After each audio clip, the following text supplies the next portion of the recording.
जब अन्याय, अत्याचार व भ्रष्टाचार का छाया हो अंधकार, जब बेरोजगारी, भूखमरी एवं शोषण करे निरंतर प्रहार, जब हक हुकूक पर चलने लगे तानाशाही की तलवार, और जब नाकाम दिखे सरकार, इंसानियत होने लगे जार जार, तब बेहद जरूरी हो जाता है चुप्पी तोड़ना। चुप्पी तोड़, हो अंधेरा घुप, मत रहो चुप।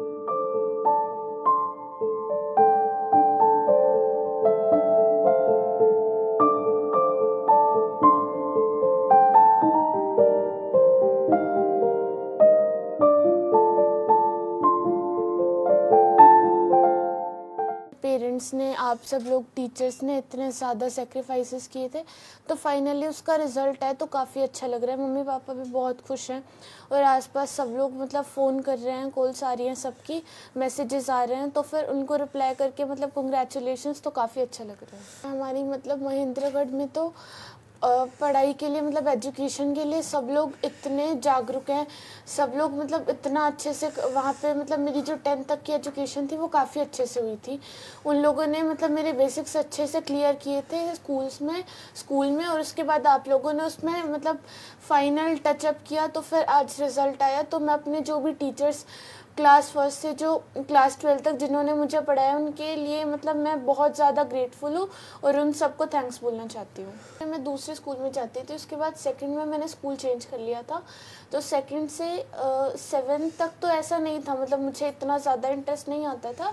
उसके बाद 8th क्लास में मुझे रियलाइज़ हुआ कि अब तो करना है। उसके बाद फिर 9th-10th में हमारे स्कूल में मतलब यदुवंशी शिक्षा निकेतन नारनौल, जहाँ पे मतलब मैंने अपने लाइफ के पूरे 9 साल मेरी वहाँ पे मतलब इतना अच्छा रहा, उन लोगों ने इतना एफर्ट डाला। उसके बाद मतलब मुझे लगता था टीचर्स मेरे लिए इतना कर रहे हैं तो फिर मुझे और ज़्यादा करना चाहिए। उसके बाद मैं 11th-12th में एलएन आई, तो फिर टीचर्स के साथ मैं पर्सनली कनेक्टेड थी। मुझे कभी भी ऐसा लगता था कि हाँ मतलब मुझसे नहीं होगा, तो फिर मैं टीचर से बात करती थी और वो लोग मुझे मोटिवेट कर देते थे, तो फिर वापस से मुझे मेरा पुराना वाला कॉन्फिडेंस वापस आ जाता था। और मेरे जो स्कूल के टीचर्स थे वो भी मुझसे कनेक्टेड थे 11th-12th में। सर मैंने मतलब पढ़ाई को ज़्यादा प्रायोरिटी पे रखा था, तो फिर इस वजह से थोड़ा मतलब वो वाला जो डेवलपमेंट होता है, जो फिज़िकल डेवलपमेंट मतलब एक्सरसाइज वगैरह, वो सब मैंने नहीं की, तो फिर उसका मुझे फिर लॉस पे फील हुआ।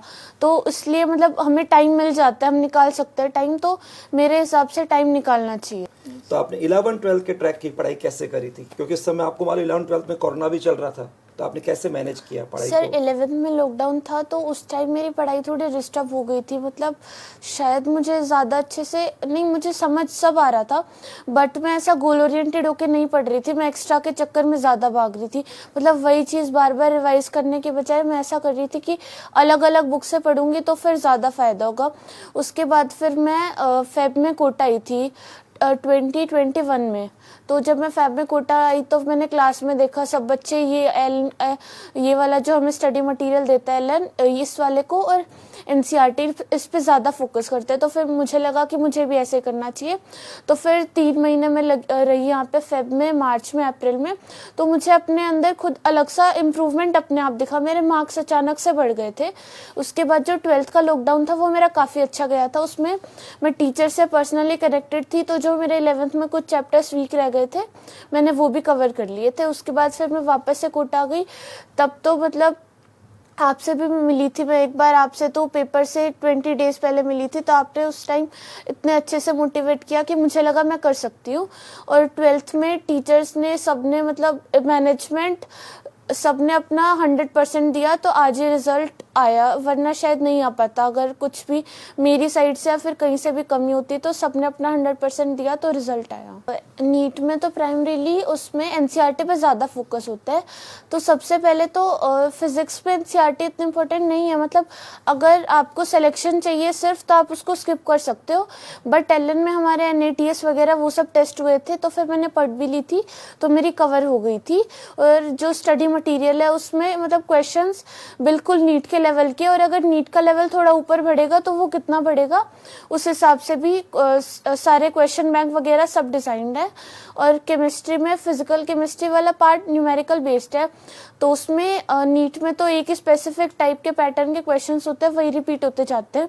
तो उसमें भी काफ़ी सारे प्रीवियस ईयर क्वेश्चंस और एक्सरसाइज 1 एक्सरसाइज 3 वो सब स्टडी मटेरियल में प्रोवाइडेड है। तो फिजिकल केमिस्ट्री में भी स्टडी मटेरियल इनफ है। और उसके बाद अगर इनऑर्गेनिक की बात करें तो इनऑर्गेनिक में मतलब बहुत ज़्यादा वास्ट है, उसमें इतने सारे एनसीईआरटी में इतने सारे डेटाज है, वो आपको मेरे अकॉर्डिंग तो तभी करने चाहिए वो डेटाज वगैरह सब लर्न, तब आपको लग रहा है कि मतलब जो इसका बेसिक्स वगैरह सब कॉन्सेप्ट्स है वो मुझे आते हैं।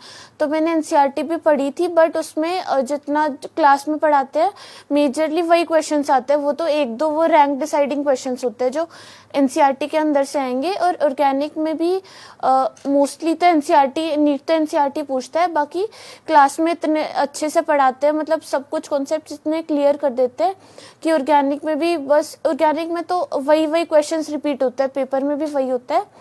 तो ऑर्गेनिक में भी ऐसा मतलब जो क्लास में पढ़ाते हैं उसी को फॉलो करेंगे तो हो जाएगा। और फिर बायो में तो एनसीईआरटी मतलब बिल्कुल ऐसा है कि एनसीईआरटी से बाहर नहीं जाएगा, बट अगर बाहर जाएगा तो जितना जाएगा वो स्टडी मटेरियल में पूरा कवर्ड है। मतलब अगर वो अपना लेवल एक लेवल ऊपर करता है तो बिल्कुल स्टडी मटेरियल वैसा बनाया गया है कि वो लेवल ऊपर करेगा तो हम लोग कवर कर लेंगे वो पूरा स्टडी मटेरियल से। सर मतलब यहाँ पे पूरा सिस्टम मुझे तो पर्सनली इतना अच्छा लगा कि मुझ पे कभी ऐसा लोड भी नहीं आया कि ये इतना सारा हो गया मैं कैसे करूँगी।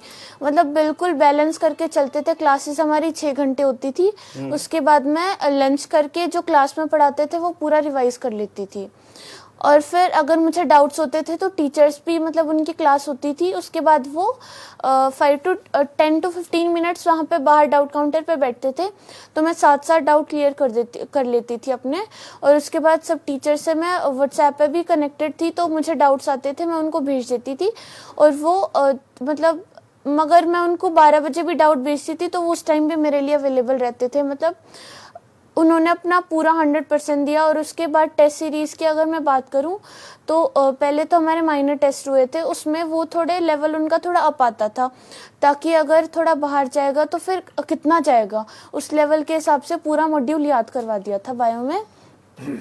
और उसके बाद मेजर टेस्ट थे वो मोस्टली एनसीईआरटी बेस्ड थे, उनमें एक आधा पॉइंट जो एनसीईआरटी से बाहर पूछता था वो वाला पूछता था कि अगर बाहर जाएगा तो कितना जाएगा। उसके बाद हमारे एनसीईआरटी बेस्ड टेस्ट हुए थे, एसआरजी टेस्ट वगैरह इतने सारे टेस्ट हुए थे कि मुझे कॉन्फिडेंस आ गया था कि मैं कर लूँगी।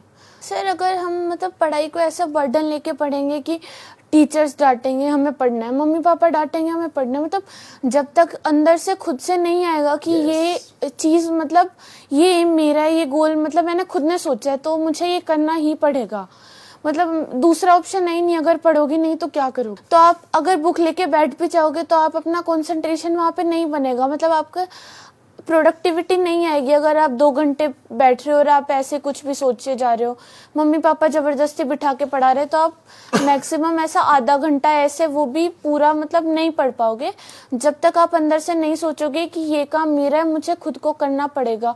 और फिर ठीक है मतलब अगर आपको कुछ अच्छा करना है तो उसके लिए सैक्रिफाइसेस भी करने पड़ेंगे, आपको खुद को भी करने पड़ेंगे। आपकी फैमिली भी आपके लिए इतना कर रही है, टीचर्स भी आपके लिए इतना कर रहे हैं, फ्रेंड्स भी सब इतना सपोर्ट कर रहे हैं, तो फिर ये तो रिस्पॉन्सिबिलिटी है ना हमारी कि वो लोग जो हमारे लिए सोच रहे हैं मतलब कि हम ये करें तो हम वो करें ही करें।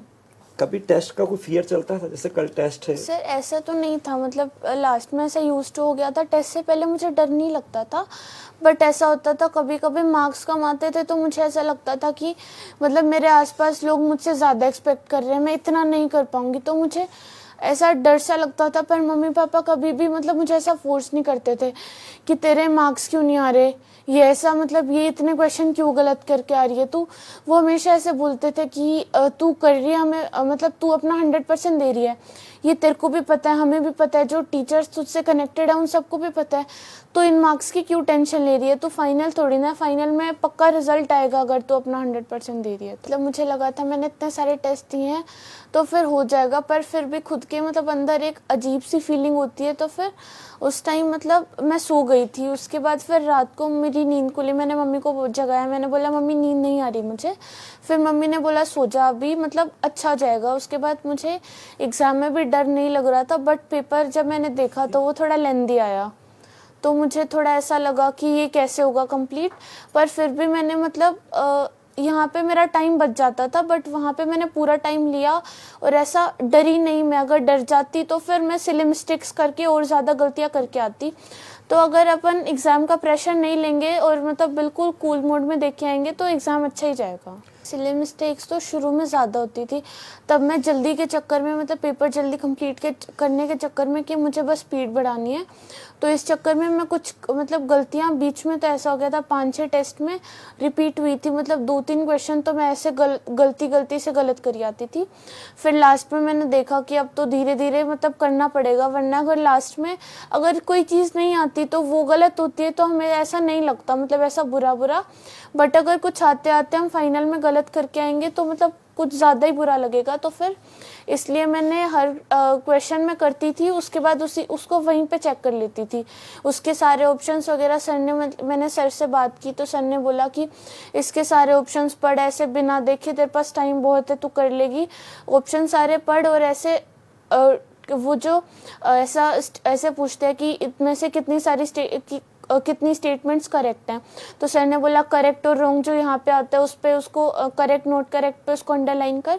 ऐसे अगर आप प्रैक्टिस करते जाओगे टेस्ट की तो सिली मिस्टेक्स अपने आप कम हो जाएंगी। अगर एक आधा क्वेश्चन नहीं आएगा तो ठीक है, मतलब मुझे गलती पता चल जाएगी कि मैं फाइनल में क्या गलत कर सकती हूँ, मतलब मेरा जो वीक चैप्टर्स हैं वो कौन कौन से हैं। तो फिर इसलिए बस मैं ऐसा सोचती थी कि मुझसे बस सिली मिस्टेक्स ना हो, और फिर धीरे धीरे ऐसा होता गया, वो अपने आप ख़त्म होती गई थी। वो टेस्ट होता था तो फिर उसके बाद आंसर की मिल जाती थी मोस्टली, तो साथ साथ तो फिर मैं आके आंसर की मैच करती थी। उसके बाद जो मेरी गलतियाँ होती थी मैं वो एनालाइज करती थी कि इसमें मैंने क्या क्या गलती की। अगर कुछ नहीं आ रहा होता था तो मैं टीचर को वहीं पर कॉल करके पूछ लेती थी कि सर इसमें मतलब क्या होगा, मैंने क्या गलती की। बट अगर कुछ सिली मिस्टेक या फिर ऐसा दिख जाता था कि ये मैंने चैप्टर ये मेरा थोड़ा वीक था तो फिर मैंने अच्छे से नहीं किया, तो फिर मैं जो उसमें टेस्ट में जो मेरे चैप्टर्स मतलब कुछ टॉपिक्स वगैरह वीक रह गए थे वो सब करती थी। उसके बाद अगले दिन जैसे जो सैटरडे की क्या तो छुट्टी रहती थी या फिर अगर क्लास होती थी तो सैटरडे की क्लास का पूरा पढ़ती थी जो मंडे को पढ़ाएंगे वो वाला। कई बार तो मोस्टली तो ऐसे कई बार तो कंसिस्टेंट चलती थी कि मेरी मतलब रैंक आ रही है टॉप 5 में, बट एक आध बार ऐसा हुआ था मतलब शायद 2-3 बार कि मेरी जो वो मेजर टेस्ट में टॉप 10 से बाहर गई थी रैंक। तो फिर जो एग्ज़ाम था उससे लास्ट वाला जो टेस्ट था वो भी मेरा उसमें शायद मैंने 3 क्वेश्चंस गलत किए थे, उससे पहले मेरा 1 या फिर 2 क्वेश्चन या फिर मतलब एक आध टेस्ट में मेरी गलतियां नहीं हुई थी। तो फिर मैंने सोचा कि अगर ये अच्छा ये गलती मैंने अभी कर दी, वरना अगर फाइनल में करके आती तो फिर वो वाला जो नुकसान होगा वो वापस से करेक्ट नहीं हो सकता। अब जो अगर मुझे अपनी गलती पता चल गई तो मैं इसको फाइनल में रिपीट नहीं करूँगी। सर मैं जब फर्स्ट टाइम बेटी को और इसकी मम्मी और हम आए थे तो यहाँ विजिट की तो यहाँ का इन्वायरमेंट देखा, फिर मुझे सभी हेल्पफुल सभी जो लोग थे यहाँ के हेल्पफुल लगे, और मैंने देखा यहाँ का पढ़ाई का जो स्तर बताया गया भाई किस प्रकार की पढ़ाई होती है, तो और वो जो आपका बैच सिस्टम है सर ने बताया भाई इसको ये बच्ची वहाँ कंसिस्टेंस करेगी, तो उससे फिर मैं संतुष्ट हुआ। उसके बाद हमने बेटी को वहाँ एक बार यहाँ आने के बाद फिर सर को यस कर दी, और उसके बाद हम बेटी को यहाँ छोड़ के गए। तो हमें सर स्टार्ट में तो थोड़ा सा महसूस हुआ, इसकी मम्मी रही कुछ दिन भाई बच्ची दूर है, लेकिन धीरे धीरे जिस प्रकार का यहाँ माहौल देख रहे थे बच्ची को तो हमें कभी ऐसा नहीं लगा भाई बच्ची हमसे दूर है। यहाँ हर व्यक्ति जो कोटा से जुड़ा हुआ है, तो बेटी की दूर रहने पर भी हमारे पास रही तो हमें किसी प्रकार की कोई दिक्कत नहीं हुई। जैसे यहाँ पहले तो हम शुरू में गुरु कृपा में रुके थे, शुरू में आए तो बहुत ज़्यादा जैसे डर सा लग रहा था कि कैसे रहेगी बच्ची। और शुरू में तो मैं गई तो ये भी रोई थी और मैं भी रोती गई थी पूरा रास्ता बहुत। लेकिन धीरे धीरे ये अंदर कॉन्फिडेंस था कि ये करेगी। और मतलब पढ़ाई में इतना इंटरेस्ट है इसका, ये पढ़ाई में मन लगा लेगी, इसे और किसी चीज़ की ज़रूरत है ही नहीं। इसलिए धीरे धीरे फिर लगा कि हाँ इसका भी मन लग गया। देखो शुरू में बच्चा जब यहाँ आता है तो एडजस्ट करने में तो समय लगता ही है, लेकिन यहाँ का जैसे इन्वायरमेंट जो देखा ना तो एक तरह से तसल्ली भी थी कि यहाँ सब अच्छे हैं। ऐसा यूं नहीं था कि अगर बच्चा खुद ही मान लो कहीं दूसरे ट्रैक पे जा रहा है वो तो अलग बात है, लेकिन पढ़ने वाले बच्चे यहाँ बहुत अच्छा लगा हमें माहौल। तो धीरे धीरे इसने एडजस्ट करना सीख लिया और इसका मन भी लग गया क्योंकि किताबों में लगी रहती है। तो फिर निश्चिंत हो गए जी। फोन पे तो जैसे चलता रहता ही था तो हो गया। वहाँ जी शुरू शुरू में तो बहुत ज़्यादा थोड़ा सा लगा कि पता नहीं बच्ची कैसे रह रही है कैसे रह रही है, लेकिन फिर ये इसका ये है कि ये एडजस्ट कर लेती है। तो इसने अपने आप को बहुत जल्दी संभाल लिया था। और फिर वहाँ थोड़ी सी छोटा बच्चा है बेटा, जैसे 3rd क्लास में है, फिर मेरा स्कूल है तो मैं छुट्टियां भी ज्यादा नहीं ले सकती थी। तो यकीन था मुझे इसके ऊपर कि ये अपने आप कर लेगी, ये तो कर लेगी, लेकिन वो छोटे बच्चे हैं उनको संभालना भी बहुत जरूरी है और इसने ये कर भी दिखाया। सर ये जैसे टीचर्स यहाँ के थे तो हमें भी लग रहा था कि उनके टच में होना बहुत जरूरी है। इसलिए यहाँ जैसे मुझे तो बहुत डर लग रहा था, ये पूरे इसको कॉन्फिडेंस था। पेपर वाले दिन भी जैसे मैं तो भगवान से प्रेयर कर रही थी कि इसका दिन अच्छा जाए, क्योंकि बच्ची ने मेहनत पूरी की थी, लेकिन अंदर कहीं ना कहीं कि पता नहीं वो दिन कैसा होगा। देखो भगवान का साथ होना भी बहुत जरूरी है। तो बस यूं ही प्रेयर कर रही थी कि जो इसने मेहनत की है ना, भगवान इसकी मेहनत को की जो परिणाम है वो दे दे इसको, और ऊपर वाले की कृपा ही है सर। हम तो यही चाह रहे हैं सर, आज आपका प्रोग्राम हो जाए अच्छे से, फिर उसके बाद वहाँ भी इसी प्रकार की खुशी हो। भाई वहाँ भी लोगों की दुआएं थी, वो तो उनकी दुआओं के अनुरूप काम हुआ है, तो अच्छी तरह खुशी सेलिब्रेट हो वहाँ भी।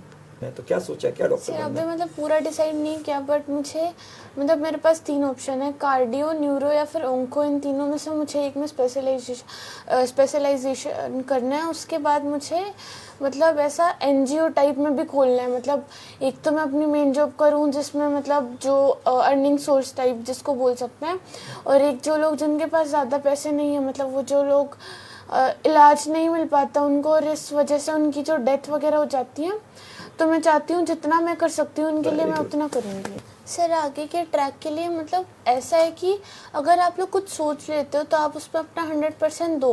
उसके बाद कुछ एक्सपेक्ट मत करो कि ये रिज़ल्ट आएगा नहीं आएगा, मेरी रैंक आएगी नहीं आएगी। अगर इस वाले में हम अपना ज़्यादा सोचेंगे तो फालतू में सिर्फ मेंटल हेल्थ ख़राब होती है, और रिज़ल्ट तो मतलब जो होना होगा वो तो हो ही जाएगा ना। अगर तुमने अच्छे से पढ़ा है तो रिज़ल्ट आएगा।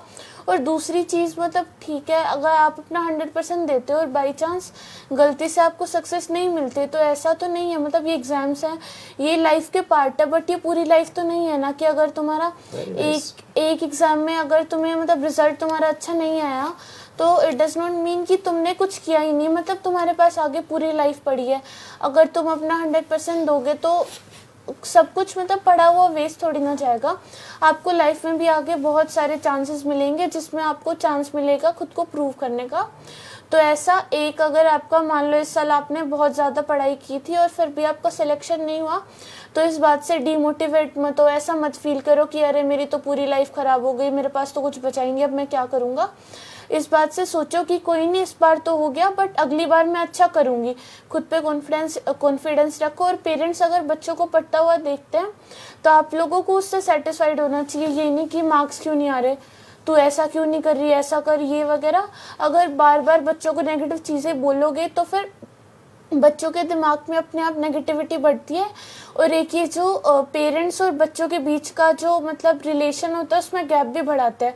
आपका बच्चा आपसे चीज़ें शेयर करनी बंद कर देगा, मतलब अगर आप उसको बार बार यही बोलोगे कि तेरे मार्क्स नहीं आ रहे, तू ऐसा नहीं, वो बच्चा ऐसा कर रहा है, तू ऐसा कर रहा है, तो फिर अपने बच्चों को सिर्फ पॉजिटिव बातें बोलो और उनको भी ऐसा ही बोलो कि तू अच्छा कर रहा है, हमें तेरे पे कॉन्फिडेंस है, फाइनली भी अच्छा होगा। अगर ऐसा करेंगे तो फिर बच्चों और पेरेंट्स के बीच में अंडरस्टैंडिंग भी बढ़ेगी और रिजल्ट पक्का अच्छा आएगा।